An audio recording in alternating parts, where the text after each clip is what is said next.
stars are right, and that means it's time for another episode of The Whisper in Darkness. I'm your host, the Man from Leng. Thank you very much for joining me today. On this episode, I am reviewing the Guardian cards from In the Clutches of Chaos, the 5th Mythos pack in the Circle Undone cycle. There are spoilers throughout if you care about that sort of thing. If you enjoy what you hear, remember to like, comment, and subscribe. Before we get started, I would like to thank the patrons of this channel for their tremendous support. The Arkham Horror LCG community is amazing, and these people have gone above and beyond to bring you content like these reviews. If you'd like to become a patron and support the channel's goals and see your name in lights, follow the link down below. Sign up for a tier of your choice and claim your rewards. That would be awesome. Without further ado, let's get started. The first Guardian card in the pack is MK1 Grenades. It's a 3-cost asset that costs 4 experience points. It has a combat skill icon and the item, weapon, and ranged traits. It enters play with 3 supplies, and if MK1 Grenades has no supplies, discard it. As an action, you may spend 1 supply to fight. You get +2 combat for this attack. If this attack is successful, instead of its standard damage, this attack deals 2 damage to each enemy and each other investigator at your location. Any additional damage is dealt to the attacked enemy. It's worth noting that the MK1 Grenades does not take up a slot of any kind. The ability to damage multiple enemies by taking an action has existed since the game began, but it's still a fairly rare ability in the Arkham Horror LCG. Guardians and off-class Guardians have been able to spend 5 resources to play Dynamite Blast, dealing 3 damage to each enemy and to each investigator at your location or a connecting location since the core set. The Return to the Night of the Zealot product gave us Dynamite Blast 2, which was a hair cheaper at 4 resources and, more importantly, let investigators trigger the blast without provoking attacks of opportunity. The only other card in the game that is remotely similar to either version of Dynamite Blast is Storm of Spirits, a mystic event released in the Unspeakable Oath. Storm of Spirits is slightly cheaper than Dynamite Blast, but it also deals slightly less damage. The biggest difference between the two cards, of course, is that Storm of Spirits may target enemies only at your location, which makes it less flexible unless you're playing an investigator such as Luke Robinson, who will be released in the Dream Eaters Deluxe expansion. It also requires an investigator to take a fight action, so there's no guarantee the storm will engulf your enemies if you have a bad pull from the Chaos Bag. At least you have the option of targeting enemies with the lowest fight value at your location to improve your odds when you pull from the Chaos Bag. If you're in the market for an asset that can deal damage to multiple enemies, Guardians and Rogues have a couple of options at their disposal. Guardians received Flamethrower 5 in Shattered Aeons. It lets you assign up to 4 damage among enemies engaged with you if your fight action is successful, while the Rogue version of the 45 Thompson 3 gives you the option of spending 1 ammo to deal the attack's damage to another enemy at your location as long as you succeed by X, where X is the enemy's fight value. MK1 Grenades is kind of like a mashup of Dynamite Blast and Storm of Spirits that you can use at least 3 times per game to clear out enemies at your location. I say at least 3 times because the MK1 Grenades enters play with 3 supplies, and there are plenty of ways at this point in the game's life cycle to add more. Contraband and Contraband 2 from the Dunwich Legacy cycle are quite expensive, but they will double the number of supply tokens on MK1 Grenades. Emergency Cache 3 from the Pallid Mask will add 4 supply tokens, while Venturer, a Guardian asset from the Forgotten Age, can place up to 3 supplies on the grenades if you've got a couple of turns to spare. As with Dynamite Blast and Storm of Spirits, MK1 Grenades will damage other investigators at your location. 2 damage can be a significant chunk of health depending on the investigator in question, but Guardians also happen to be the undisputed champions of healing or mitigating damage.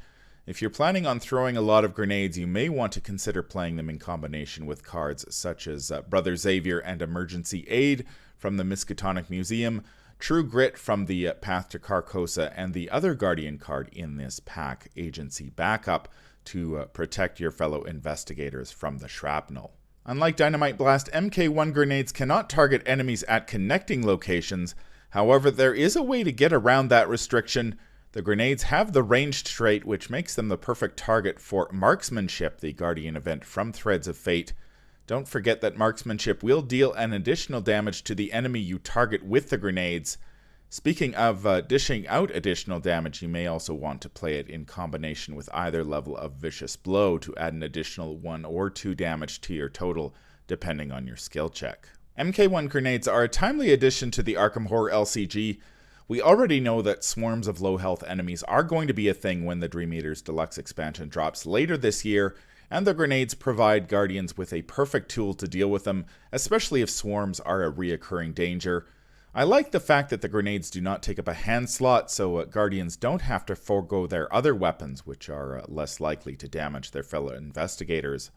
A full set of MK1 grenades will set you back 8 experience, so if reoccurring swarms of enemies aren't a danger you expect to face over the course of a campaign, you may want to consider purchasing just a single copy or sticking with either level of Dynamite Blast, which is still a great, albeit expensive way to clear out multiple enemies from a location once or twice per game. The second Guardian card in the pack is Agency Backup. It's a 7-cost Guardian asset that costs 5 experience points. It has Willpower, Intellect, and Combat skill icons and the Ally and Agency traits. It has the game text, Agency Backup may be assigned damage and or horror dealt to other investigators at your location. It has 2 free triggered abilities. The first lets you exhaust Agency Backup and deal 1 damage to it to deal 1 damage to an enemy at your location.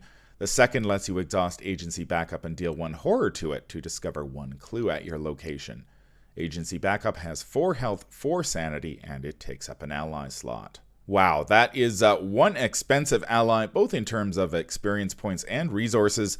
Agency Backup is the most expensive card in the game at this point, but you really do get what you pay for.